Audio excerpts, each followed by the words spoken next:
ഇവിടെ നടക്കുന്ന ഈ പരിപാടിയിൽ നിന്ന് ഉൾക്കൊള്ളുന്ന പാഠം എന്താണ്? പാഠമെന്ന് വെച്ചാലേ, ഞാൻ 2015-16 കാലഘട്ടത്തിൽ ഞാൻ ഷാഫി തങ്ങൾ ഉപ്പിയായിട്ട് അദ്ദേഹത്തിൻ്റെ ഖാദിമായിട്ട് വന്ന ഒരാളാണ്.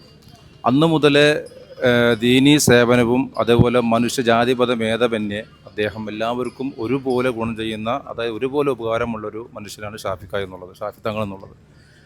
ആ ഷാഫി തങ്ങളെ പറഞ്ഞിടത്തോളം നമ്മുടെ ഈ ഒരു സംരംഭം എന്ന് പറഞ്ഞാൽ പല ആളുകളും കണ്ടുപഠിക്കേണ്ട ഒരു മാതൃകയാണ്. നാനാ മതസ്ഥരെ ഒരുമിച്ച് കൂട്ടി ഒരു കൊടുക്കീഴിലാക്കി എല്ലാവർക്കും ഒരുപോലെ പ്രചോദനം നൽകുന്ന വലിയൊരു സംരംഭം.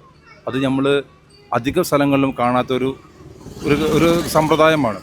ഈ കാലഘട്ടത്തിൽ എന്ന് പറഞ്ഞാൽ നിങ്ങൾക്കറിയാമല്ലോ, വർഗീയമാര് ചിന്തിക്കുന്ന ഒരു കാലാവസ്ഥയിൽ, അതായത് ഈ സാഹചര്യത്തിൽ കൂടുതലും വർഗീയമായി ചിന്തിക്കുന്ന പല ആളുകൾക്ക് ഒരു മാതൃകയാണ് ഈ സംരംഭം എന്നുള്ളത്. ഇതെല്ലാവർക്കും ഒരു പ്രബോധനവും അതൊരു അതായത് ഒരു ഉത്സാഹം ചെയ്യുന്ന നല്ലൊരു കാര്യമാണ് എനിക്ക് പറയാനുള്ളത്. ഏതായാലും ദൈവം എല്ലാവരും അനുഗ്രഹിക്കട്ടെ എന്ന് പ്രത്യേകം അറിയിക്കുകയാണ്. ശരി, താങ്ക് യു.